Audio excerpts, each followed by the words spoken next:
Hey there, welcome to part number 2 of vibrational spectroscopy. In this part, we will cover the remaining topics that weren't discussed in the first one.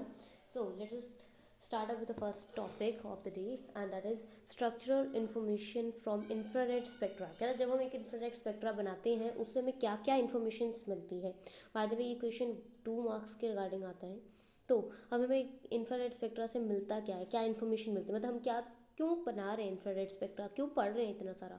इसका answer है moment of inertia and bond length. कहता है सबसे पहले moment of inertia और bond length के बारे में पता चलता है कि कोई भी बॉन्ड है उसकी कितनी लेंथ है, मतलब किसी भी मॉलिक्यूल में अगर डायटोमिक मॉलिक्यूल अगर हम कंसीडर कर रहे हैं तो उसमें कितनी बॉन्ड लेंथ है, एंड साथ ही में मोमेंट ऑफ इनर्शिया क्या आ रहा है. इसके अलावा फोर्स कांस्टेंट के बारे में तो पता चल ही जाता है. फोर्स कांस्टेंट माइनस के एक्स, वही जो हम यूज़ कर रहे थे एज, अभी मैं कराई देती हूँ. फोर्स कांस्टेंट के, अब हमारे पास फोर्स कांस्टेंट है के, हम किसके लिए यूज़ करते हैं, रिस्टोरिंग फोर्स वाले कंसेप्ट में, राइट. तो restoring force per unit displacement of SHO. तो कहते हैं जब हमारे पास में यूनिट डिस्प्लेसमेंट अगर हम करें, मतलब अगर x की वैल्यू 1 कर दो, देखो आपके पास F इक्वल्स टू माइनस के एक्स है ना, अगर आपकी डिस्प्लेसमेंट 1 यूनिट होगी तो F की वैल्यू माइनस के एक्स हो जाएगी. इसका मतलब हमारा जो फोर्स कांस्टेंट है वो किसके बराबर है, रिस्टोरिंग फोर्स के बराबर है per unit displacement of a simple harmonic oscillator.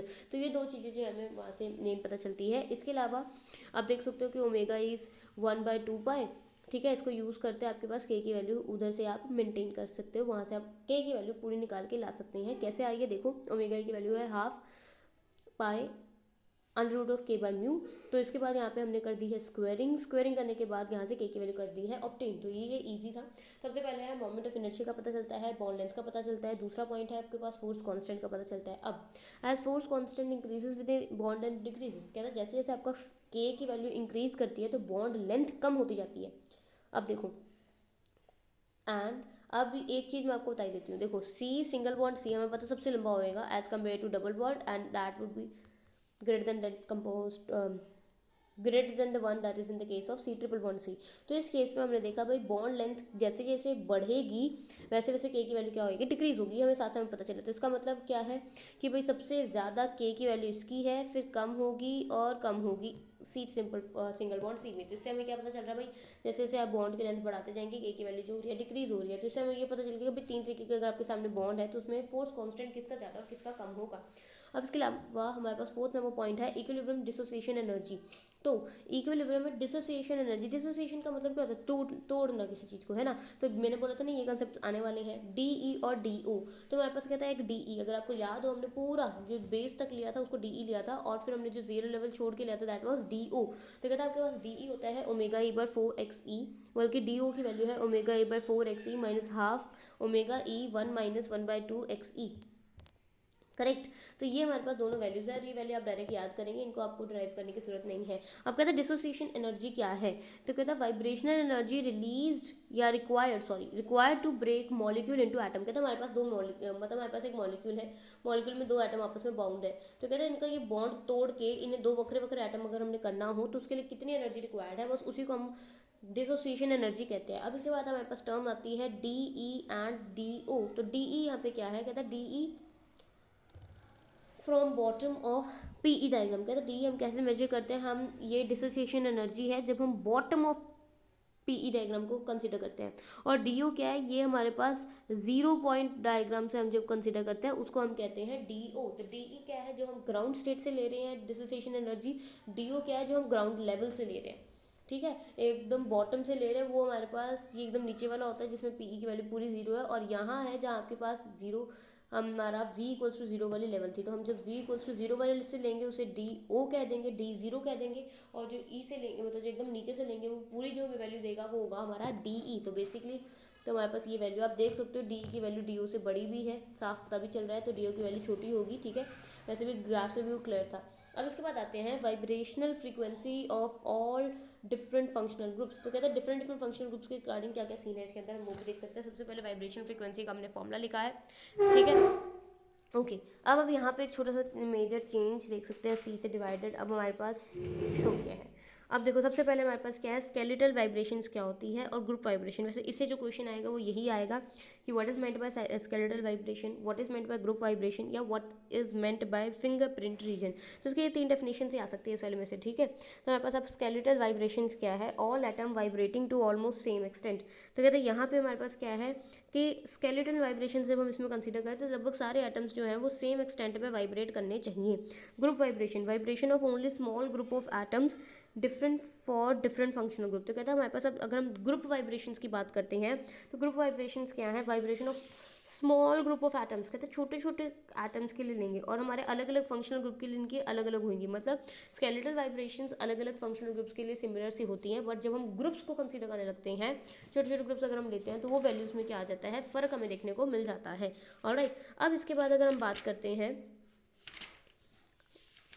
We are left with fingerprint region, correct. तो फिंगरप्रिंट रीजन हमारे पास यहाँ पे हम डिस्कस कर रहे हैं। वैसे मैं इसका बताऊँ तो ये रीजन्स के मतलब इनकी इन्फॉर्मेशन में बस आपको मेन तो आपको डेफिनेशन देनी है, अदरवाइज मैं रीड भी कर देती हूँ from the book as well कि हमें क्या चीज़ इसमें साथ में मेंशन भी कर सकते हैं। अब है फिंगरप्रिंट रीजन, कहता है absorption spectrum of the whole molecule region and it has characteristic of a molecule. कहता है हमारे पास फिंगरप्रिंट रीजन वो रीजन है जिसमें पूरे के पूरे मॉलिक्यूल का आपका एब्जॉर्प्शन स्पेक्ट्रा उभर के आए, ठीक है। और इसके जो करेक्टरिस्टिक है वो आपके मतलब एक हिसाब से आपका ये जो आपने बनाया ना स्पेक्ट्रोस्कोपी, इसका ये फिंगरप्रिंट है, इस यही रीजन पूरा का पूरा ये इसके अंदर छपा हुआ है, ठीक है। एब्जॉर्प्शन स्पेक्ट्रा ही है, मतलब ये फिंगरप्रिंट रीजन आपका है, क्या है फिंगरप्रिंट, क्या है आपके पास फिंगरप्रिंट वाला रीजन, वो आपका एब्जॉर्प्शन स्पेक्ट्रम है पूरे के पूरे मॉलिक्यूलर रीजन का, ठीक है। और इसकी मॉलिक्यूल वाली ही करेक्टरिस्टिक्स होती है। बाकी मैं vibrational frequency of different functional groups को एक बार आपको रेट करके भी सुना रही हूँ। A complex molecule will exhibit normal mod of vibration as पर 3n-6 and 3n-5, ये हमें पता है rules.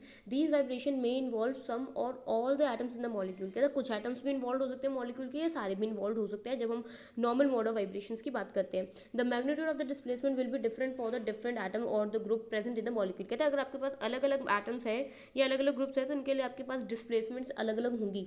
In the IR spectrum of a molecule, कहते हैं जब आप इंफ्रारेड स्पेक्ट्रम कंसीडर करते हो मॉलिक्यूल का, normal modes can be divided into 2 classes. कहते हैं जो आपके नॉर्मल मोड है वो 2 तरीके के हो सकते हैं। कौन से 2 तरीके हैं, एक है skeletal vibration which involve all the atom to almost same extent. कहते हैं एक हम रखते हैं स्केलेटल कल्ले कल्ले का सिंगल सिंगल का, और एक रखते हैं हम group vibration which involve only small group of atom that undergo vibrations compare to the rest of the molecule. तो हम इसमें small group of atom consider करते हैं, ठीक है, जो वाइब्रेशन कर रहा है और बाकी ग्रुप नहीं कर रहे। देखो स्केलेटन का मतलब है हर एक सिंगल सिंगल का वाइब्रेशन हो रही है। ग्रुप का मतलब क्या है कि ग्रुप के अंदर ये कुछ एटम्स हैं बस यही हलचल मचा रहे हैं, बाकी कम हलचल मचा रहे हैं, कुछ इस हिसाब से केस हम इसमें समझ सकते हैं। A particular functional group has characteristic vibrational wave numbers. कहता है अगर हम एक पर्टिकुलर फंक्शनल ग्रुप की बात करते हैं, जैसे अपने बात कर दी है एल्डिहाइड्स की, कीटोन्स की, ठीक है, एल्डिहाइड हो गए, कीटोन हो गए, इसके बाद कार्बोक्सिलिक एसिड्स हमने ले लिए, एसिड्स ले लिए, ठीक है। तो इन सब के कहते हैं ये जो अलग अलग फंक्शनल ग्रुप्स हैं इनके अलग अलग वेव नंबर होती है, इनकी इंटेंसिटीज अलग अलग होती हैं। The skeletal vibration occur in the range of 1500 से 700 per centimetre, while group frequency are almost independent of the structure of the molecule as a whole. तो कहते हैं मॉलिक्यूल के एज अ होल क्या स्ट्रक्चर उस पर डिपेंड नहीं करता, ग्रुप फ्रीक्वेंसी लगभग उनसे इंडिपेंडेंट होती है। And fall in the regions well above and well below the skeletal mode. कहते हैं ये आपके स्केलेटल मोड है। कहता है ग्रुप फ्रीक्वेंसी या तो इससे ऊपर आपको मिल जाएगी, ऐसे नीचे मिलती है, ठीक है। ग्रुप की फ्रीक्वेंसी, स्केलेटल मतलब सिंगल बंदे की, ग्रुप के मतलब सब लोगों के सांझी आ गई तो उसकी फ्रीक्वेंसीज कहते हैं उससे डिफरेंट कर जाती है। तो इसके कारण अब हमने स्केलेटन को मिलाया, ग्रुप को मिलाया, स्केलेटन वाली प्लस ग्रुप वाली, ये पूरे मॉलिक्यूल की होगी। देखो समझो मेरी बात को, मॉलिक्यूल के अंदर बड़े सारे एटम्स हैं, कुछ एटम्स अगर सारे सारे एटम इंडिविजुअली पार्टिसिपेट कर रहे हैं तो वो हमारे पास स्केलेटल वाइब्रेशंस आ गई। फिर उसके बाद हमारे पास कुछ एटम्स का ग्रुप जो झुंड कर रहा होगा अलग तरीके की वाइब्रेशंस, मतलब जैसे आप सिंगल सिंगल सिंपली घूम रहे हो, ठीक है, अब आप में से कुछ बच्चों ने आपस में हाथ पकड़ लिया, आप इकट्ठे घूम रहे हो तो आपके वो ग्रुप वाइब्रेशन होगी। तो अब दोनों को ऐड करके आपके पास जो आएगा that is the fingerprint region, the resulting whole molecule region of the spectrum is called a fingerprint region of the spectrum since it is a characteristic of a molecule. और इसे फिंगरप्रिंट रीजन क्यों कहते हैं, क्योंकि ये molecule का क्या है, फिंगरप्रिंट की तरह है, उसका करेक्टरिस्टिक आपके बारे में आपको वो बताता है। तो इसके बाद आप देख सकते हो, आपको देख क्या सकते हो, बता देती हूँ आपको, आप बुक रेफर करना चाहो तो यू कैन। आपको दिखा रहा है कि जैसे OH है हमारे पास, एल्कोहल है, उसके अंदर एब्जॉर्प्शन फ्रीक्वेंसी है 3600, NH2 हमारे पास अमीन है उसकी 3400। तो हमारे पास ट्रिपल बॉन्ड CH वाले के लिए है अलग अलग, ठीक है, डबल बॉन्ड के लिए, फिर सिंगल बॉन्ड्स के लिए, एंड ऐसे आपके अलग अलग एब्जॉर्प्शन फ्रीक्वेंसीज की रेंज बता रखी है। और इसी के साथ में मेंशन कर रखा है KC triple bond C, K C double bond C N K C single bond C वाला ऑर्डर भी। तो इसमें मैं आपको सारा फिर से वही बता देती हूँ कि अगर ये क्वेश्चन आ जाता है, वैसे बहुत ही रेयर चांसेस क्वेश्चन के आने की, अगर आता है तो आपने इसके अंदर बता देना कि भाई वाइब्रेशन फ्रीक्वेंसी दो तरीके के हम देख सकते हैं, या तो स्केलेटन होगी या ग्रुप होगी, मिलाकर जो बनेगी वो फिंगरप्रिंट होगी। ठीक है, तो अब आ जाते हैं भाई मेन टॉपिक पे। ये तो एमई के टॉपिक हो गए। हाँ, स्ट्रक्चर इन्फॉर्मेशन पे आपके वो आ सकते हैं, what I can call it, numericals. Okay now अब हम स्टार्ट कर रहे हैं रमन स्पेक्ट्रा से, एंड यहाँ से चैप्टर का मेन हिस्सा स्टार्ट हो जाता है, वी कैन सी। ठीक है, अब सबसे पहले Raman spectra, a beam of monochromatic radiation. अब सबसे पहले मोनोक्रोमेटिक रेडिएशन क्या होती है? मोनोक्रोमेटिक रेडिएशन वो है जिसकी वेवलेंथ एक ही हो। मतलब जैसे मान लो ना, आपकी जो नॉर्मल लाइट आ रही है ना, उसकी अलग अलग वेवलेंथ्स हो सकती है। ठीक है, जैसे कोई आगे 750, एक 730, एक 750, मैं ऐसे रैंडम बता रही हूँ नंबर। ठीक है, तो आपकी आ रही है। लेकिन अगर हम मोनोक्रोमेटिक करें तो इसके अंदर एक सिंगल वेवलेंथ ही होगी। तो monochromatic refers to single wavelength. Radiation of visible region is made, तो कहता है उसमें से भी हम, जैसे हमारी विजिबल रीजन में कौन सी लाइट पड़ती है? जो विबग्योर वाली है ना। तो कहता है उसकी हम एक मोनोक्रोमेटिक बीम को सैंपल पे गिराते हैं, और सैंपल पे जब गिरता है तो वो स्कैटर हो जाता है, बिखर जाती है लाइट आगे जाके। ठीक है, and it is observed eight right angle. तो कहता है फिर उसके बाद जैसे मान लो आपने यहाँ से, मान लो यहाँ से आपने वो फेंका था, मतलब यहाँ से आपने इंसिडेंट कराई थी, तो कहता है इसके राइट एंगल्स पे, या तो ऊपर से या नीचे से या इस, ठीक है, तो इसके राइट एंगल्स पे क्या किया जाता है? इसको स्टडी किया जाता है। अगर तो जो लाइट, जो रेडिएशन स्कैटर हुई है, उसकी जो फ्रीक्वेंसी इंसिडेंट रेडिएशन की फ्रीक्वेंसी के बराबर हुई, तो उस तरह की स्कैटरिंग को हम रेले स्कैटरिंग कहते थे। वो खुद सोचो यार, आंखें बंद करो और सोचो, इमेजिन एक तरफ से लाइट आई, एक सैंपल पे पड़ी, 90 डिग्रीज के ऊपर से हम लाइट देख रहे हैं। लाइट देख रहे हैं तो 5-7 तरह के अलग अलग हमें लाइट्स देखने को मिल रही है, अलग अलग लाइट्स आ रही हैं। कोई लाइट की फ्रिक्वेंसी, जिस लाइट की फ्रिक्वेंसी कहूँगी मैं, जो आपने जैसे मान लो दी आपने 750 के रिगार्डिंग दे दिया, जो भी, मैं एकदम रैंडम नंबर ले रही हूँ, तो अगर आपकी वो 750 की रेंज में आ रही है, वही आ रही है, तो आपको बोलोगे वो रेले स्कैटरिंग है। ठीक है, जो आपने बीम ऑब्टेन की वो रेले बीम है।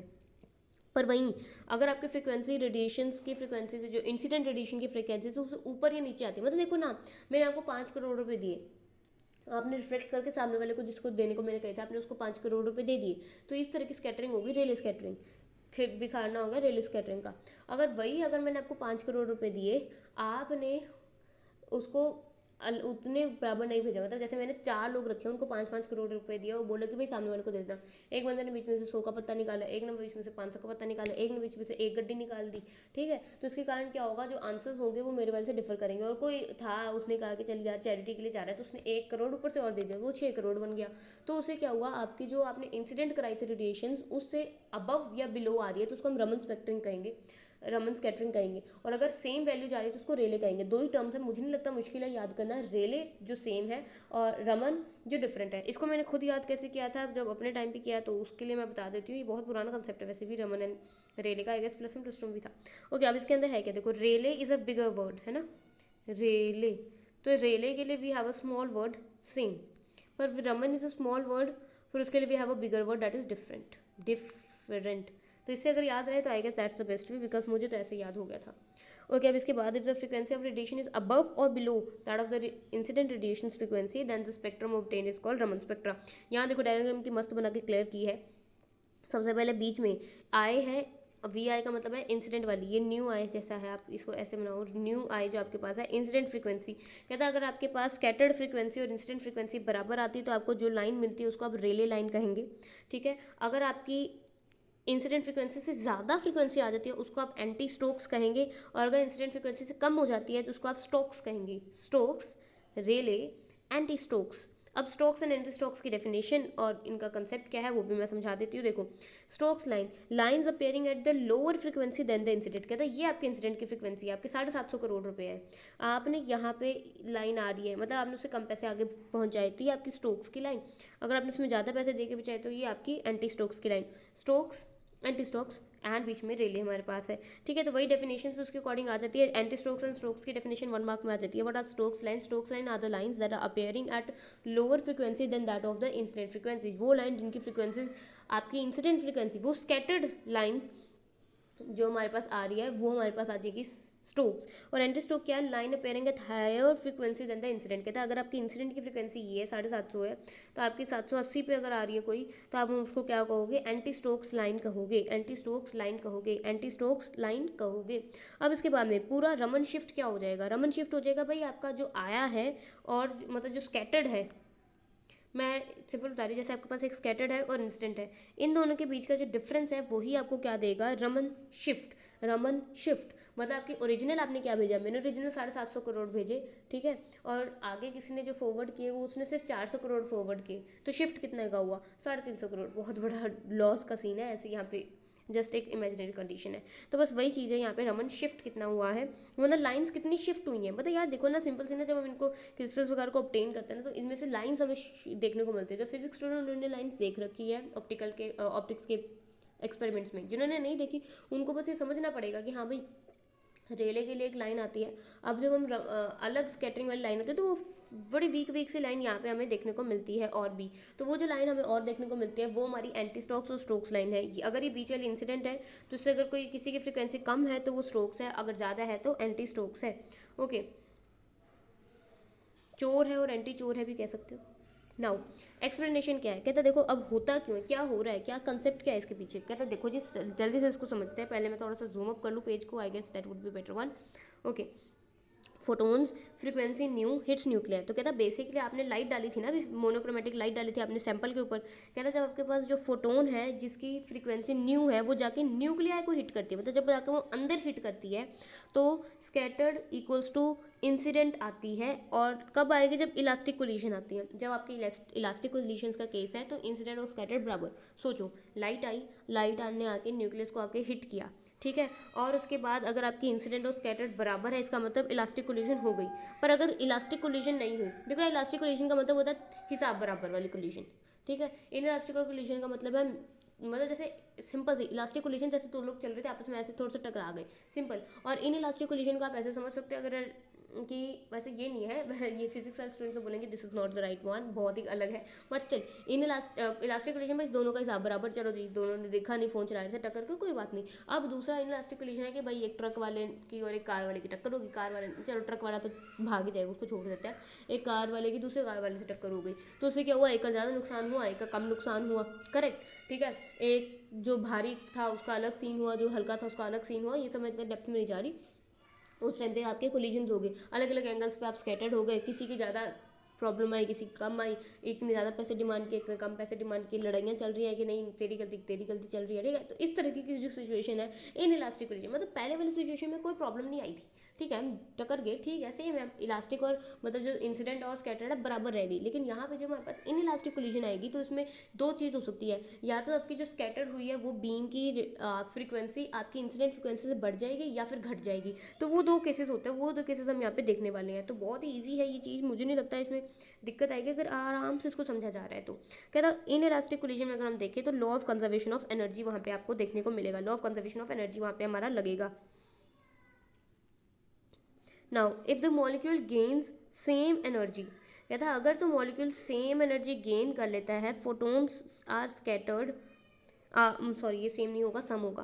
कहता देखो अगर तो मॉलिक्यूल ने कोई एनर्जी थोड़ी गेन कर ली, मतलब किसी से भिड़ गया, मतलब जैसे आपकी लाइट आई, लाइट ने आके क्या क्या मॉलिक्यूल से टकरा गया, तो मॉलिक्यूल ने अगर फोटोन की थोड़ी एनर्जी रख ली तो क्या होगा, फोटोन की एनर्जी कम। देखो मैं अपने हाथ में 50 नहीं चिल्लर लेके आई थी, 50 रुपये हैं उसके अकॉर्डिंग, ठीक है। तो मैं किसी से टकराई और टकराने के बाद सामने वाले के अन्य पॉकेट में मेरे 2-3 चिल्लर उसने गिर गए, उसने रख लिए, जैसे भी स्पीड में हम टकराए थे तब।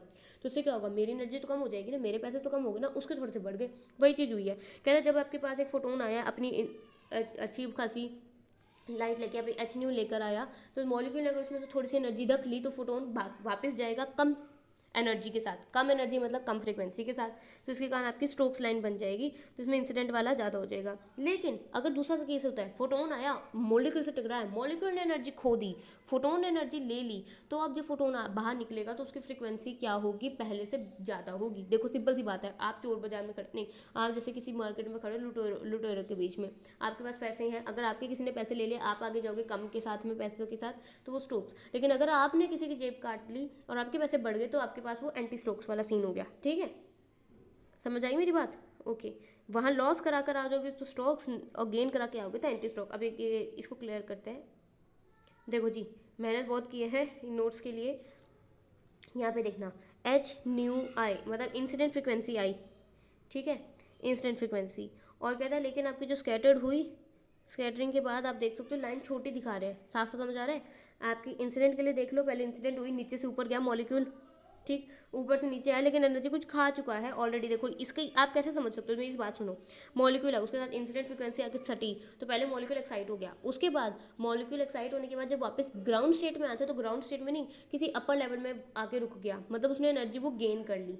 अब दूसरा केस क्या है, ग्राउंड स्टेट से मॉलिक्यूल ऊपर गया था, ठीक है, जब फोटोन आके टकराया उसके बाद वापस एक मॉलिक्यूल ग्राउंड स्टेट में आ गया, तो ये आपकी रेले हो गई। पर अगर मॉलिक्यूल आपका किसी अपर स्टेट से ऊपर गया था और उसके बाद वो एकदम नीचे तक आ गया, ठीक है, आपका मॉलिक्यूल अपर स्टेट में गया था लेकिन नीचे आ गया, मतलब आप गए तो 10 लाख रुपए थे लेकर कहीं पे गेम खेलने, वापस आप 8 लाख रुपए के लेकर आए हो, तो आप नुकसान करके आए। जब मॉलिक्यूल का नुकसान हुआ तो वो एंटी स्ट्रोक्स है, ठीक है। तो ये चीज़ बड़े आराम से क्लियर हो जानी चाहिए। ये मॉलिक्यूल के पॉइंट ऑफ व्यू से हमने ये बनाएंगे, जो डायग्राम बनाएंगे पूरी मॉलिक्यूल के लिए। अगर मॉलिक्यूल 0 लेवल से जाकर 1 लेवल पे आता है, मतलब मॉलिक्यूल ने पैसे कमाए, तो इसका मतलब ये क्या होगी हमारे पास, स्ट्रोक्स। क्यों? क्योंकि अगर मॉलिक्यूल के पास एनर्जी चली गई है तो किसके पास एनर्जी घट गई होगी, फोटोन्स के पास। तो बस उसी के अकॉर्डिंग आप ही कर सकते हैं। अब है photon strike molecule excited higher vibrational state. देखो सब कुछ लिखा है, कोई चीज़ छोड़ी ही नहीं है जो यहाँ पे कोई प्रॉब्लम हो। यहाँ देखो, कहता है जब फोटोन्स स्ट्राइक करते हैं तो मॉलिक्यूल एक्साइट हो जाते हैं और हायर वाइब्रेशनल स्टेट में चल जाते हैं। वही बात जो मैंने अभी डायग्राम को देख के बताई। कहता है जब एक्साइटेड वाला वापस आता है सेम स्टेट में आ जाए तो उसको रेले कहेंगे, लेकिन वापस आके हायर स्टेट में आके रुक जाए तो उसको हम लेसर एनर्जी, तो उसको हम स्ट्रोक्स कहेंगे, ठीक है। मतलब किसके पास लेसर एनर्जी होगी, फोटोन्स के पास लेसर एनर्जी होगी। फिर उसके बाद returns to the lower state, अगर मॉलिक्यूल लोअर स्टेट में चले जाता है इसका मतलब फोटोन्स के पास ज़्यादा एनर्जी बचेगी, तो ये एंटी स्ट्रोक। अब इसका मॉलिक्यूल की लेसर एनर्जी मत समझ लेना, ग्रेटर एनर्जी मत समझ लेना, अपने अकॉर्डिंग ढंग से समझ जाना कि मॉलिक्यूल अगर कम स्टेट पे आएगा तो इसका मतलब मॉलिक्यूल की एनर्जी गई। यहाँ जो बीच में दिखा रही हूँ ये फोटोन्स के बारे में बताया हुआ कि फोटोन की एनर्जी बढ़ी घटी कैसे भी, ठीक है। जब फोटोन की एनर्जी बढ़ गई तो हमारे पास एंटी स्ट्रोक्स, ठीक है। I guess highlighter is much better than that pen, वो बहुत डार्क था। ओके, अब इसके बाद हम देख सकते हैं इंटेंसिटी की टर्म्स में। तो कहता है इंटेंसिटी में सबसे कम इंटेंसिटी होती है एंटी की। क्यों? क्योंकि यार देखो, आप किसी जगह पे गए और लुटेरों के बीच में पैसे आपके कमा पाने मुश्किल काम है ना, ठीक है। या फिर आपका मॉलिक्यूल आपको, मतलब मॉलिक्यूल आपकी एनर्जी, मॉलिक्यूल की एनर्जी चली जाए, मॉलिक्यूल वैसे इतना तगड़ा है, फोटोन आएगा स्ट्राइक होकर चला जाएगा, मॉलिक्यूल कहता है मैं तो नहीं दे रहा पैसे, ठीक। तो इसलिए एंटी स्ट्रोक्स सबसे कम देखने को मिलती है और स्ट्रोक्स उससे ज़्यादा। क्यों स्ट्रोक्स ज़्यादा देखने को क्यों मिलती है एंटी स्ट्रोक से? क्योंकि देखो आप जा रहे हो, आपके लोग जेब कतर ले, मॉलिक्यूल की एनर्जी चली जाए, ठीक है, सॉरी फोटोन की एनर्जी चली जाए, ये बहुत पॉसिबल है। फोटोन अपनी एनर्जी, मतलब बहुत ही आप ऐसे समझ सकते हो कि फोटोन एक ऐसा इंसान है जो बहुत ही भूल जाता है चीज़ें रख रख के, या किसी को भी फ्री में देता है। तो फोटोन ने अपनी एनर्जी दे दी, फोटोन ने एनर्जी दी, मॉलिक्यूल ने एनर्जी ले ली, फोटोन कम फ्रीक्वेंसी का हुआ इसलिए स्ट्रोक्स, ठीक है। अब सबसे ज़्यादा आती है रेले। रेले की इंटेंसिटी सबसे ज़्यादा, मतलब सबसे ब्राइट चमक रही होगी रेले। रीज़न, क्योंकि इंसिडेंट और जो हमारी इंसिडेंट और स्कैटर्ड जो है उसमें बराबर आ गई, तो ना फोटोन ने ली ना फोटोन ने दी, बस उसे सट के थोड़ा बाहर से निकल के आ गया।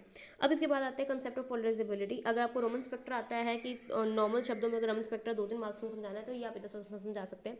अब इसके बाद हम कंसेप्ट ऑफ पोलराइजेबिलिटी करते हैं कि इसमें कैसे पोलराइजिंग का क्या कंसेप्ट है, इसमें क्या आता है और क्या नहीं। ओके, तो अब देखिए ज़रा concept of polarisability. Now, the molecule subjected to electric field undergoes distortion of electron cloud. अब देखो, कहते हैं देखो जब भी हम किसी मॉलिक्यूल को इलेक्ट्रिक फील्ड में रखते हैं, इलेक्ट्रिक फील्ड क्या होती है, एक तरफ से पॉजिटिव एक तरफ से नेगेटिव, तो कहते हैं इसके कारण क्या होता है, इलेक्ट्रॉन क्लाउड डिस्टॉर्ट हो जाता है। क्यों? क्योंकि पहले अगर मैं इसको ऐसे बनाती हूँ, रुको, अगर पहले ऐसे गोल सा था, है ना, इलेक्ट्रॉन्स बराबर बटे हुए हैं। अब इसके बाद क्या हुआ, जब यहाँ से इलेक्ट्रिक फील्ड लगाई है, यहाँ पे अगर नेगेटिव साइड है तो यहाँ क्या होगा, यहाँ वाला चाहेगा कि ओहो इलेक्ट्रॉन्स तो यहाँ भागना चाहेंगे इस तरफ, क्योंकि वैसे भी यहाँ पे पॉजिटिव है, तो यहाँ पे इलेक्ट्रॉन सारे इस तरफ आना चाहेंगे और फिर पॉजिटिव चार्ज पीछे रह जाएगा। इसके कारण क्या होगा, यहाँ पे इलेक्ट्रॉन्स का नंबर बढ़ गया और यहाँ पे कम हो गया, ठीक है। तो इसके कारण क्या होगा, डिस्टॉर्ट हो गया, पोलराइज हो गया ना आपका मॉलिक्यूल, एक तरफ प्लस चार्ज और एक तरफ माइनस चार्ज आ गया मॉलिक्यूल में। बस इतना सही कंसेप्ट है पोलराइजेबिलिटी का वैसे तो। नाउ कहता है अब इसके अंदर हम आगे की बात करते हैं, ठीक है। डाइपोल बन जाएगा बेसिकली, क्योंकि यहाँ पे नेगेटिव चला गया यहाँ पे पॉजिटिव, तो ये पॉजिटिव नेगेटिव का एक डाइपोल कंसीडर हो गया, पूरा बन गया dipole. Okay okay now next आगे देखते हैं इसमें क्या है। Mu is equal to alpha into E. यहाँ पे हम कंसेप्ट लेकर आए हैं mu equals to alpha E. अब यहाँ पे ये है क्या, the molecule is said to be polarised and it has induced dipole moment mu. तो यहाँ पे म्यू आपके पास क्या है, डाइपोल मोमेंट। म्यू क्या है आपके पास, डाइपोल मोमेंट। ई तो आपको पता चल ही रहा होगा इलेक्ट्रिक फील्ड की स्ट्रेंथ है, और अल्फा आपके पास पोलराइजेबिलिटी ऑफ द मॉलिक्यूल, मतलब मॉलिक्यूल कितना हद तक उसे पोलराइज हो पाया, मतलब आपने कितनी इलेक्ट्रिक फील्ड लगाई मल्टीप्लाइड बाय कि मॉलिक्यूल उससे कितना पोलराइज होगा। ठीक है, हो सकता है मॉलिक्यूल पूरी तरीके से पोलराइज हो जाए, ठीक है, ठीक है, और हो सकता है कि ना हो, तो वो इलेक्ट्रिक फील्ड से मल्टीप्लाई होगा, उसके बाद आपके पास डाइपोल मोमेंट आएगी। बहुत इंपॉर्टेंट है कि डाइपोल मोमेंट कैसे निकालेंगे आप। तो dipole moment equals to alpha into E. तो जो भी आपकी इलेक्ट्रिक फील्ड आपने प्रोवाइड की उसके साथ आप मल्टीप्लाई कर दो पोलराइजेबिलिटी ऑफ द मॉलिक्यूल को, तो आपके पास आ जाएगी dipole moment. Dipole moment equals to polarizability of the given molecule into the electric field that is applied. ठीक, ओके नाउ अब है आइसोट्रोपिकली पोलराइजेबल। अब ये कंसेप्ट आपके पास आता है, बाकी मैं ये आपको आइसोट्रोपिकली एंड एनिसोट्रोपिकली इसको समझाती हूँ। पहले मैं आपकी बुक से इसकी रीडिंग कर देती हूँ ताकि आपको थोड़ा सा भी डाउट हो कि इसमें कुछ कम बेसी है तो आप देख सकते हो। बाकी मैं आपको पहले बुक से रीड कर देती हूँ, फिर डायरेक्टली हम नोट्स को देखते हैं। When spherically symmetrical molecule such as CH4 CCl4 SaH4 SF6, कहते हैं जब हमारे पास एक स्फेरिकल सिमेट्रिकल मॉलिक्यूल होते हैं, मतलब ऐसे मॉलिक्यूल जो पूरी तरीके से क्या है, सिमेट्रिकल है, इंटरैक्ट विद रेडिएशन। कहते हैं जब ऐसे स्फेरिकली सिमेट्रिकल मॉलिक्यूल किसी रेडिएशन के साथ इंटरैक्ट करते हैं, electron forming bonds are displaced. तो कहता है electron forming bonds are displaced by the electric field symmetrically. कहते देखो यार एक सिमेट्रिकल था, ठीक है, तो जब सिमेट्रिकल वाले ने इलेक्ट्रिक फील्ड में गया, जब पूरी तरीके से पहले सिमेट्रिकल था, जब वो इलेक्ट्रिक फील्ड में गया तो सारी तरफ इकट्ठा एक जैसा प्रभाव पड़ा इलेक्ट्रिक फील्ड का। ठीक है, तो दैट इज टू से same polarisability is induced in every direction. तो इसको हम आइसोट्रॉपिकली, देखो एक तो वैसे भी आइसोट्रॉपिक और एनिसोट्रॉपिक दो वर्ड्स हैं। आइसो का मतलब होता है सेम, एनिसो का मतलब होता है डिफरेंट। तो कहता है आइसोट्रॉपिकली कब होगा, कहता है जब आपके पास एक स्फेरिकली सिमेट्रिकल मॉलिक्यूल है, हर तरीके से सेम टू सेम है। सी के सामने 4 हाइड्रोजन लगे जी, चारों हाइड्रोजन सेम है, ठीक है, तो उस केस में क्या होगा, जब इलेक्ट्रिक फील्ड में रखोगे तो चारों तरफ, चारों दिशाओं में आपके पास सेम इफेक्ट पड़ेगा, तो इसलिए जो पोलराइजेबिलिटी होगी वो आइसोट्रॉपिकली आएगी। पर वहीं अगर आप ऐसा कोई मॉलिक्यूल उठाकर ले लेते हो जो आपके पास सिमेट्रिकल नहीं है, नॉन स्फेरिकल है, तो उस केस में अलग अलग जो होंगे वो अलग अलग तरीके से क्या करेंगे, पोलराइज करेंगे। बस वही कंसेप्ट आपके पास यहाँ पे कंसेप्ट ऑफ पोलराइजेबिलिटी के रूप में है। तो देखो क्या कंसेप्ट है, आइसोट्रॉपिकली पोलराइजेबल, कहते हैं हैविंग सिमेट्रिकल मॉलिक्यूल्स। कहता है हमारे पास जो मॉलिक्यूल सिमेट्रिकल है, molecules that are having symmetry that is spherical in shape, that is CH4 CCl4, इनमें हमारे पास आइसोट्रॉपिकली पोलराइजेबल होंगे वो molecule. Same polarizable whatever be the direction. कहता है जो भी आप इलेक्ट्रिक फील्ड की डायरेक्शन लगा दो, मतलब चाहे यहाँ से यहाँ लगा दो, चाहे इलेक्ट्रिक फील्ड यहाँ से यहाँ लगा दो, सेम तरीके की पोलराइजेबिलिटी होगी, पोलराइजेशन सेम होगी। अब है anisotropically polarisable, molecules are non spherical. कहते हैं यहाँ पे आपके मॉलिक्यूल जो है वो नॉन स्फेरिकल होंगे, सिमेट्री भी नहीं होगी, ना स्फेरिकल होंगे ना सिमेट्री होगी। जैसे H2CO2 अगर आपके पास केस हो गए, H2CO2 हमारे पास जैसे मॉलिक्यूल्स हैं। अब इसके अंदर क्या है, polarization is more when the electric field is applied to perpendicular than to parallel than to perpendicular. अब ये क्या चीज़ है, कहता पहले तो हमने बोला चाहे परपेंडिकुलर लगाओ मॉलिक्यूल, मान लो आपके मॉलिक्यूल की ये डायरेक्शन है तो मॉलिक्यूल से परपेंडिकुलर लगाओ या मॉलिक्यूल के डायरेक्शन के पैरेलल में लगाओ, सेम पड़ रहा था। पर कहते हैं यहाँ पे अब फ़र्क आएगा, अगर आप तो पैरेलल में लगाते हो तो पोलराइजेशन ज़्यादा हो जाएगी, अगर आप परपेंडिकुलर में लगाते हो तो पोलराइजेशन कम। इसको आप हाईलाइट कर सकते हो खुद लिखने के बाद, इसको अपनी बुक पे भी आप इनफैक्ट इसको हाईलाइट कर सकते हो। छोटा सा ही पॉइंट है कि पैरेलल डायरेक्शन में पोलराइजेशन ज़्यादा होती है as compared to perpendicular, polarization is more in parallel than in perpendicular. अब इसके बाद हम आगे डिस्कस करने जा रहे हैं इलेक्ट्रिक वेक्टर ई के विद रिस्पेक्ट टू, हम बाकी बातें लगते हैं तो आसान है, ये टॉपिक बहुत छोटा सा ही रह गया है।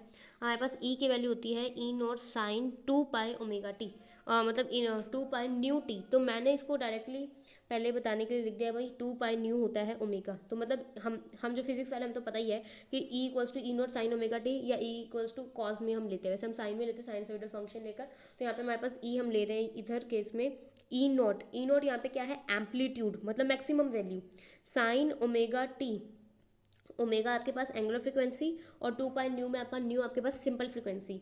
ठीक है, तो ई की वैल्यू हो जाती है E0 sin 2π⍵t या E0 sin ⍵t। कहता है अब आपके पास म्यू की वैल्यू क्या थी, अल्फा इंटू ई, तो म्यू की वैल्यू क्या हो जाएगी, alpha into E0 sin ⍵t। ठीक है। कहता है और हमारे पास अल्फ़ा की वैल्यू क्या होती है, अल्फ़ा होता है alpha not plus beta sine two nu N T. अब इस चीज़ को अब ध्यान से समझना, हमारे पास कहता है अल्फ़ा की भी फर्दर वैल्यू होती है। हमने सबसे पहले बोला म्यू जो है वो अल्फ़ा ई होता है, फिर हमने बोला ई जो है वो E not sine 2 pi nu t होता है, तो म्यू हो जाएगा alpha E not sine 2 pi nu t. अब हम आगे बता रहे हैं कि जो हमारे पास अल्फ़ा है बेसिकली वो होता है alpha not plus beta sine 2 pi nu N T. तो हम ऊपर यही वैल्यू को पुट करेंगे तो हमारे पास आएगा, तो यहाँ आप देख सकते हो साइन मतलब sine 2 pi nu N T था, ये हमने वैल्यू को पुट किया और यहाँ पे कहता है इसको ओमेगा एन पे आप लिख सकते हो। अब इसके बाद हमने ये म्यू के अंदर ये वैल्यू हमने पुट कर दी, हमने सारी वैल्यू मतलब ये अल्फा की जगह वैल्यू डाल दी और ये ई नोट वाली वैल्यू तो थी, तो सब मल्टीप्लाई हो गई, तो ये बड़ी सी हमारे पास टर्म आ गई। अब आप यहाँ पे ध्यान से देखो, ये आपके पास फर्स्ट टर्म तो फर्स्ट आराम से बन गई, सेकेंड टर्म में आपके पास क्या है, एक है 2 पाई न्यू एन और एक है 2 पाई न्यू वाली, दो टर्म्स मतलब साइन थीटा और एक साइन थीटा डैश, दो आ रही है आपके पास, जिसका हम सिंपली बोलते हैं साइन ए साइन बी। तो हमें पता है 2 साइन ए साइन बी होता है cos A minus B minus cos A plus B के टर्म्स में। तो हमने यहाँ पे क्या किया है, simply sine A sine B की वैल्यू निकाली, that is 1/2 cos A minus B minus cos A plus B. अब आप इसमें ए बी में कंफ्यूज मत हो, सिंपल सी बात बता रही हूँ, जो पहले आया आप उसको क्या मान लो ए, जो बाद में आया उसको मान लो आप बी, ठीक है। तो उसको अकॉर्डिंग हम जब इसको सेटल अप करेंगे तो बड़े आराम से सेटल हो जाएगा। आप न्यू वाली को मान लो, चाहे आप ए मान लो, और न्यू एन वाली को मान लो आप बी। तो यहाँ पे देखो, अब जब आप लगाओगे साइन ए साइन बी, यही लिखा हुआ है ना, sine of 2 pi nu t और sine of 2 pi nu N t वाली टर्म्स आपके पास है। यहाँ पे मैं आपको बता दूँ साइन के अंदर आपके पास क्या क्या टर्म्स है। मैं पेन चेंज करती हूँ, आई गेस इस थोड़ा लाइट लिखा जा रहा है तो समझ ना आए शायद।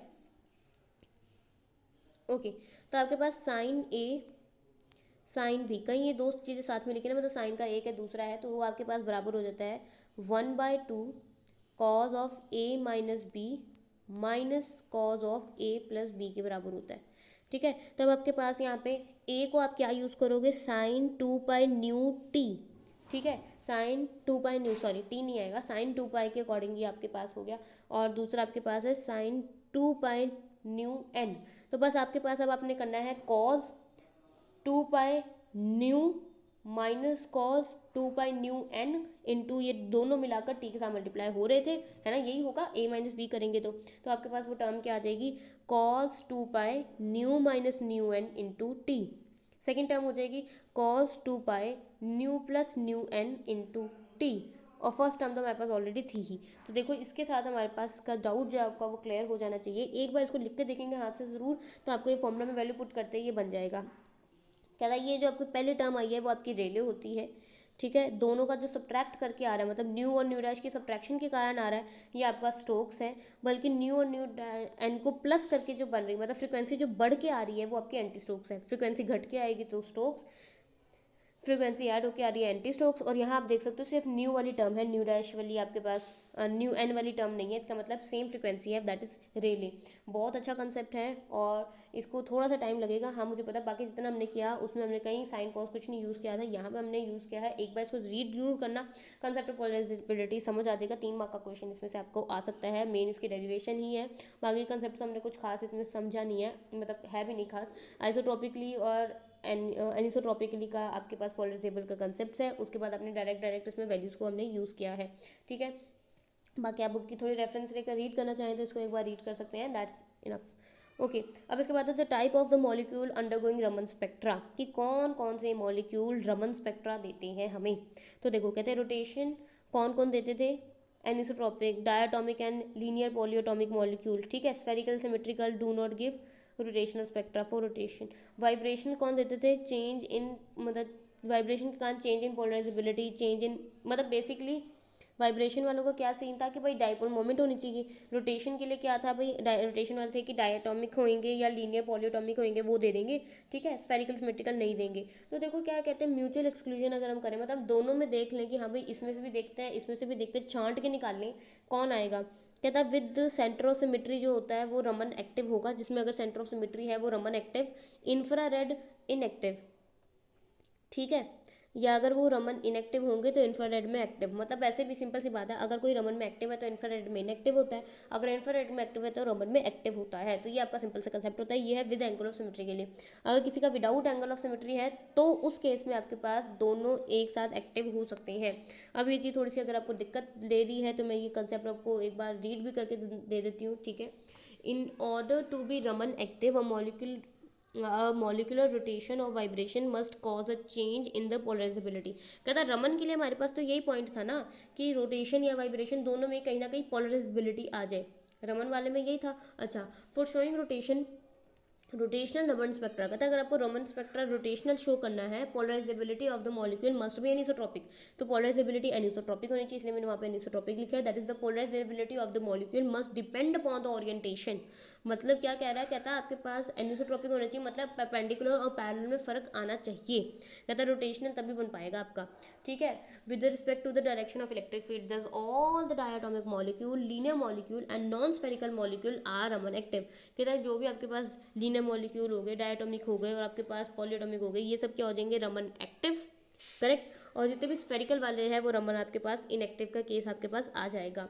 अब वही for showing the vibrational Raman spectra the molecule must be complaint by the change in polarisability. तो कहता है देखो सिंपल सी बात है, वाइब्रेशनल वाले में पोलराइजेबिलिटी में चेंज आना चाहिए, ठीक है, और रोटेशन वाले में एनिसोट्रॉपिक बिहेवियर होना चाहिए।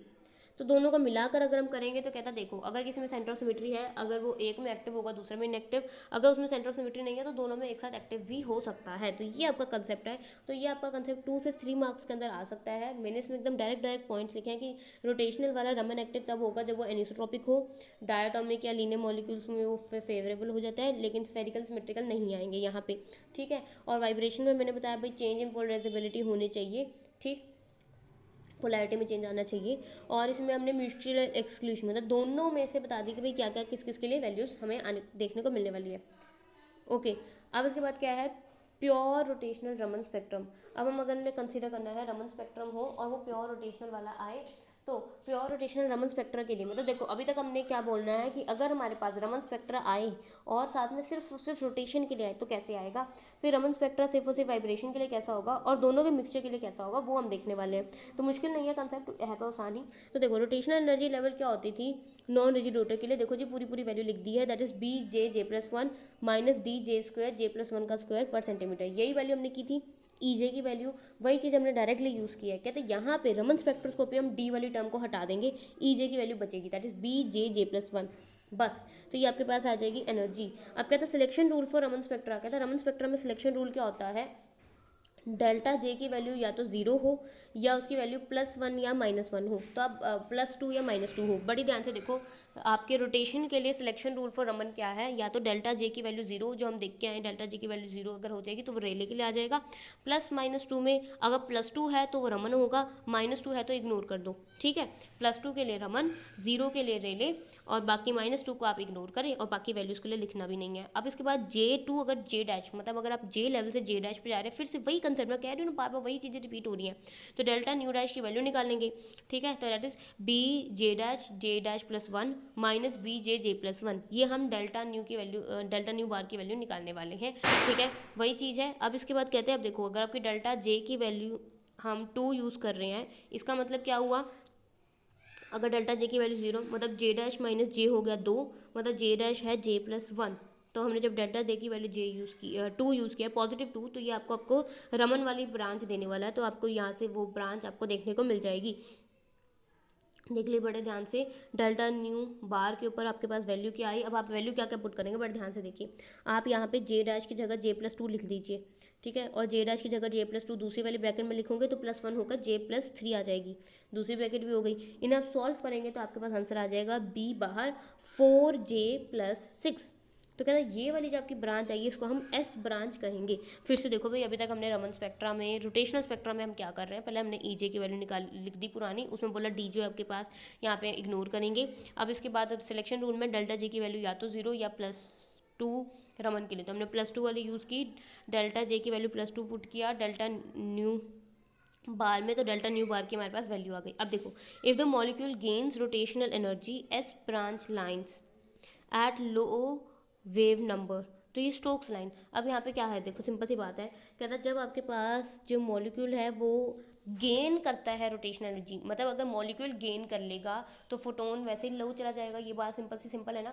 अगर मॉलिक्यूल गेन करता था, फोटोन की एनर्जी लो हो जाती थी, फोटोन की एनर्जी लो होने के कारण फ्रीक्वेंसी भी एक हिसाब से कह लो लो ही है, तो फोटोन की लो फ्रीक्वेंसी स्टोक्स लाइन होती थी। उसी तरीके से कहता है if a molecule gains rotational energy तो एस ब्रांच आएगी, और एस ब्रांच कहाँ आएगी भाई, लो वेव नंबर पे, तो यहाँ पे स्टोक्स लाइन आपको मिल जाएगी। तो सिंपल सी बात है, अगर मॉलिक्यूल रोटेशनल एनर्जी गेन करता है तो स्टोक्स लाइन आएगी, अगर रोटेशनल एनर्जी वो लूज़ कर देता है तो एंटी स्टोक्स लाइन यहाँ पे हमें देखने को मिल जाएगी।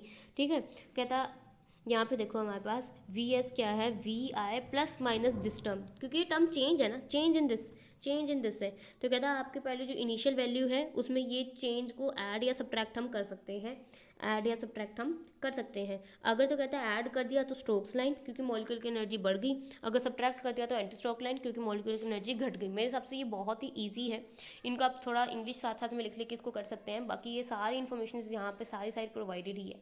अब इसके बाद कहते हैं जे की वैल्यू 0 पुट कर दो जी 1 में, हमने जो ये बनाया इसमें जे की वैल्यू 0 पुट करोगे तो आपके पास 0 पॉइंट की एनर्जी आ जाएगी, तो कहता है और सॉरी चेंज इन वी की एनर्जी आ जाएगी, चेंज इन न्यू बार की वैल्यू दैट इज 6b। इसका मतलब है 6 बी का फर्क होने वाला है इन सब में, 6b का फर्क आप देख सकते हो, 6b का फर्क हमने पहले 2 के केस में दिखाया है। फिर उसके बाद कहता है जे की वैल्यू जब आप 1 डालोगे तब डेल्टा न्यू बार की वैल्यू आपके पास 10b आ जाएगी, तो वहाँ पे आपकी वैल्यू जो है बढ़ के कितनी हो गई है 10b, आपकी वैल्यू जो है वो बढ़ के 10b तक चली गई है। ठीक है, तो ये इजी है, इसमें कोई दिक्कत तो नहीं। ठीक है, तो वो आप देख सकते हो, कहते हैं जब आपका पहले वाला लेवल है ना, ये दोनों में फ़र्क तो 6b का होगा, उसके बाद जो फ़र्क आएगा वो 10b का आएगा, मतलब पूरा 10 होगा, तो यहाँ पे 4 हो गया, मतलब आगे 4b का फ़र्क आने वाला है इस हिसाब से। ठीक है, तो आप यहाँ पे देख सकते हो बहुत आराम से, ये डायग्राम के अंदर ये चीज़ और क्लियर है। फिर से एक बार रिपीट कर रही हूँ, प्योर रोटेशनल रमन स्पेक्ट्रा हम कर रहे हैं, इसमें हमने पहले ईजे की वैल्यू ली, डी हटाया, फिर उसको 2 डाला, फिर डेल्टा वी की वैल्यू हमने बनानी है, और उसमें डेल्टा जे को 2 डालते हुए दैट इज जे डैश को जे प्लस 2 डालते हुए एक वैल्यू ऑब्टेन किया। उस वैल्यू को फिर हमने बोला कि भाई ये वैल्यू जो है ये वी आई में ऐड कर देंगे, तो हमारे पास स्टोक्स आ जाएगी, सब्ट्रैक्ट कर देंगे एंटी स्टोक्स आ जाएगी। जे की वैल्यू 0 के लिए डिफरेंस निकाला, जे की वैल्यू 2 के लिए निकाला। अब इसके बाद आप यहाँ से देखिए, देखो यहाँ पे हमारे पास मैंने इतनी मेहनत करके सब कुछ बनाया है, यहाँ पे हमारे पास जे की लेवल है 1 2 3 4 5 6। ठीक है, अब यहाँ पे क्या है आपके पास है, कहता है J dash to J plus 2 जे के बराबर। अब यहाँ पे देखो हम क्या कर रहे हैं, जे प्लस 2 मतलब जे प्लस 2 वाले लेवल से जे पे आएंगे, क्योंकि हमारे पास डिफरेंस 2 का है ना, और यहाँ पे क्या है जे से हम जे प्लस 2 पे जाएंगे, मतलब जब हम एब्जॉर्प्शन करेंगे तो जे से सीधा जे प्लस 2 पे जाएंगे। पहले हम क्या जाते थे 1 से 2, 2 से 3, यहाँ पे हम क्या जाएंगे 0 से 2, 1 से 3, 3 से 5।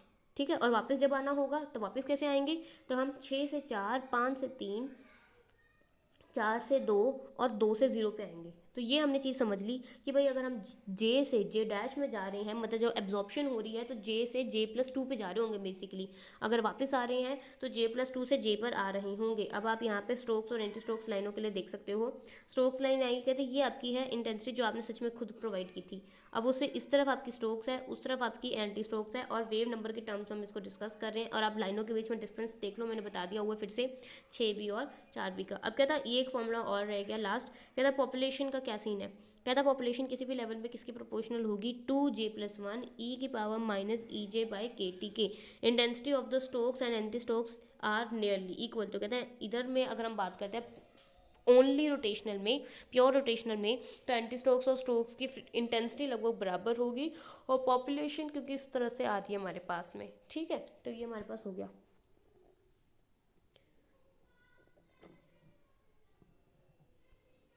ऑलराइट, अब आता है प्योर वाइब्रेशनल। प्योर वाइब्रेशनल में फिर से वही से को सारे स्टेप्स सब में सेम है। ठीक है, और बस कुछ कुछ ही इन्फॉर्मेशन हम ऊपर से और प्रोवाइड करेंगे, तो उसकी टेंशन ना लेना, वो मैं करवाती हूँ आपको साथ ही में। ओके, ऑलराइट, तब अब यहाँ पे क्या है हमारे पास प्योर वाइब्रेशनल के लिए हम प्योर वाइब्रेशन वाली इक्वेशन हमने लिख दी है। ठीक है, हमें पता है कहता है डेल्टा वी की वैल्यू रमन के लिए क्या होएगी 0 +-1 +-2। तो यहाँ पे आप इसको सिंपली क्या समझ सकते हो, क्योंकि यहाँ पे 0 +-1 का मतलब है 0 में +-1। ठीक है, +-2 +-3, मतलब सिंपल सी बात है +-1 +-2 +-3। रोटेशनल में क्या थी, रेले के लिए डेल्टा जे की वैल्यू 0 आएगी, ठीक है, क्योंकि वो रोटेशनल था, उसमें जे यूज़ करते हैं, और उसकी वैल्यू +2 करेंगे रमन के लिए। यहाँ पे हमारे पास डेल्टा वी की वैल्यू +-1 +-2 +-3 हम यूज़ करने वाले हैं, ठीक है। तो कहता है अगर हम v इक्वल्स टू 0 से v इक्वल्स टू 1 पे जाते हैं, जिसे हम डेल्टा ई फंडामेंटल कहते हैं, वो सेम वैल्यू लिख दी, वही जो पुरानी की थी। अगर हम 0 से 2 पे जाते हैं, फर्स्ट ओवरटोन आ जाता है, ठीक है। अब है intensity of Raman scattered less than overtones, तो इग्नोर। तो कहता है हमारे पास जब हम आगे ओवरटोन्स की बात करते हैं तो उसमें कहता है इंटेंसिटी ना बड़ी कम आती है, बड़ी फीकी फीकी लाइट कलर की लाइनें दिखती है, तो उसको इग्नोर कर सकते हैं। तो कहता है इसीलिए रमन की किसके बराबर होएगी, इंसिडेंट प्लस फंडामेंटल। फिर से वही देखो, वही सेम चीज़ है जो ऊपर की है, रमन वाले किसके बराबर है, इंसिडेंट प्लस माइनस फंडामेंटल। तो ये फंडामेंटल इसमें या तो ऐड होएगी या सब्ट्रैक्ट, अगर ऐड हो गई, ठीक है, तो एक सीन, सब्ट्रैक्ट हो गई तो दूसरी। ऊपर हमने क्या देखा था, जब दोनों ऐड होती है तो हमारे पास स्ट्रोक्स थी, सब्ट्रैक्ट में हमारे पास एंटी स्ट्रोक्स थी। यहाँ हमारे पास उल्टा है, ठीक है, और यहाँ पे हमारे पास लो इंटेंसिटी का केस किसके अंदर है, एंटी स्ट्रोक्स। एंटी स्ट्रोक्स के सॉरी स्ट्रोक्स हमारे पास लो है, और एंटी स्ट्रोक की वीक फ्रिक्वेंसी है, वीक इंटेंसिटी है, ठीक है। ये चीज़ मैं आपको एक बार फिर से एक बार बुक से भी इसको रीड आउट करके दे देती हूँ। यहाँ पे हमारे पास है रोटेशनल वाइब्रेशनल स्पेक्ट्रम। तो रोटेशनल वाइब्रेशनल स्पेक्ट्रम हमारे पास आ जाता है, और रोटेशनल स्पेक्ट्रम जो सॉरी रोटेशनल वाइब्रेशन कह रही हूँ, सिर्फ वाइब्रेशनल वाला। तो वाइब्रेशनल वाले में हम सारी चीज़ें बड़े आराम से क्या क्या देख पा रहे हैं। इसमें भी आपके पास प्योर जो वैसे मैं आपको बताऊं तो वाइब्रेशन वाले का कंसेप्ट कम इंपॉर्टेंट है। पहली बात तो ये कि इसका कोई ग्राफ वगैरह नहीं है, ठीक है, और इसका कोई पोटेंशियल एनर्जी का भी कोई लेना देना नहीं है। दूसरी बात ये, इसका कंसेप्ट हमारे पास बहुत थोड़ा सा अवेलेबिलिटी है। अब देखो, the minus sign represent the strokes, plus sign represent anti stroke, intensity of the anti stroke is quite low. दस अब मैंने यहाँ पे लिखा है स्ट्रोक्स की लो है और एंटी की उससे भी वीक है, मतलब एक हिसाब से जो हमारे स्ट्रोक्स की कम और एंटी स्ट्रोक्स की उससे कम आ जाएगी हमारे पास में, ठीक है। अब यहाँ पे हम बात करते हैं रोटेशनल वाइब्रेशनल, मतलब रोटेशन प्लस वाइब्रेशन। तो ये हो गई रोटेशन की, ये हो गई प्लस वाइब्रेशन की, ठीक है। अब कहते हैं यहाँ पे सिलेक्शन रूल क्या है, डेल्टा वी की वैल्यू +-1 रहेगी सिर्फ, और डेल्टा जे की वैल्यू 0 या +-2 रहेगी। अब सिंपल सी बातें सुनो, कहता है अगर डेल्टा जे की वैल्यू आपके पास, अगर मैं उसी तरीके से बताऊं जिस तरीके से पहले कराया था, चलो इसको छोड़ो अभी, OQS है यहाँ पे, PQR थी वहाँ पे ब्रांचेस, तो अभी यहाँ से वहाँ पे हमारा नाम बदल गया है, नई तरीके की ब्रांचेस आ गई है। अब क्या है, कहता है अगर तो आपकी डेल्टा जे की वैल्यू 0 है तो आपके पास यहाँ पे Q ब्रांच बनेगी। अगर डेल्टा जे की वैल्यू +2 है तो S ब्रांच बनेगी। अगर डेल्टा जे की वैल्यू -2 है तो आपकी O ब्रांच बनेगी, मतलब OQS OQS OQS, O -2 के लिए, Q आपके पास आएगी 0 के लिए, और S आपके पास आएगी +2 के लिए। तो आपके पास डेल्टा जे की वैल्यूज इस हिसाब से हमें देखने को मिलती हैं। एंड देखो ये मुश्किल भी नहीं है, यहाँ पे आपके पास आपने यहाँ पे जब डेल्टा जे की वैल्यू 0 डाली तो डेट इज दिस मच, ठीक है। तो डेल्टा जे की वैल्यू +2 डाली तो उसमें ये टर्म ऐड हो गई, ठीक है। और माइनस डालोगे तो सॉरी यहाँ पे एक मिनट, कुछ कंसेप्ट में मुझे कुछ लग रहा है दिक्कत, that I see to it later, ठीक है। तो यहाँ पे हमारे पास क्या है, हमारे पास डेल्टा जे +2 -2 एंड जे के लिए हमारे पास ब्रांचेस आ जाती हैं। तो यहाँ पे से पहले ये वाला आपका ज़्यादा इंपॉर्टेंट हो गया, आप खुद भी समझ सकते हो। यहाँ पे एक एक्स्ट्रा कंसेप्ट आपके पास है, वहाँ पे जैसे PQR ब्रांचेस थी, यहाँ पे OQS ब्रांचेस है, तो ये कंसेप्ट को बढ़ा देती हैं, इंपॉर्टेंट कर देती हैं। अब आपके पास यहाँ पे OQS ब्रांचेस के लिए साफ साफ दे रखा है, या आप देख सकते हो आपके पास जो ये VO है that will be VI minus V small O, VS आएगा VI माइनस VS, और VQ आ जाएगा VI minus VQ per centimetre.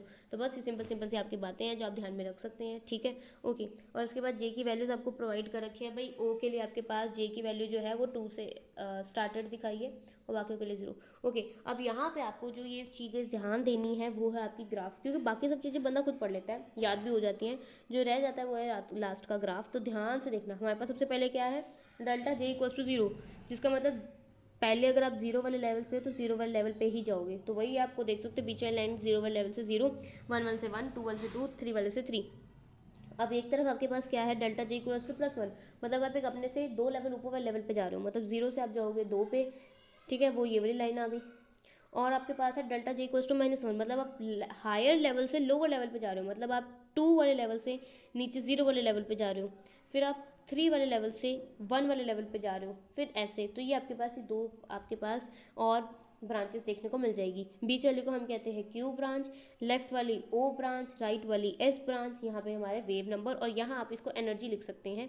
तो इसके बाद हमारे पास अब एक छोटा सा कंसेप्ट और रह गया है which is the advantages of the Raman spectra. तो रमन स्पेक्ट्रा की लाइट की एडवांटेजेस क्या है भाई? देखो अभी तक तो हम इंफ्रारेड करते आ रहे थे, तो यार इंफ्रारेड हमें नॉर्मल थोड़ी मिल जाती है। कहते रमन स्पेक्ट्रा की बेस्ट बात है विजिबल लाइट में होगा नॉन पोलर वाले एक्टिव, ठीक है, and spectra for the solid liquid and gas, तीनों के लिए स्पेक्ट्रम देगा। अभी हम इनसे जब लास्ट किया था, ठीक है, अभी तक हम उसमें सिर्फ लिक्विड और गैस के डिस्कस कर रहे थे, यहाँ पे सॉलिड भी साथ में इंक्लूड हो गया, ठीक है। तो यहाँ पे हम जो नॉन पोलर स्पेक्ट्रम है, जो जैसे H2N2O2, उनके भी रमन स्पेक्ट्रा आते हैं, बल्कि IR मतलब इंफ्रारेड वाले में वो इनएक्टिव होते हैं। तो एक बार ही हमने ये सारा अच्छी तरह से कर लिया कंसेप्ट, इसको एक बार खुद पढ़ो पहले बुक से, मतलब एक बार ही कंसेप्ट पूरा देखने के बाद एक बार बुक से पढ़ो, कोई चीज़ में डाउट आए फिर से वीडियो पे वापस आओ। इससे क्या होगा, आपको जो डाउट होंगे मोस्टली क्लियर हो जाएंगे।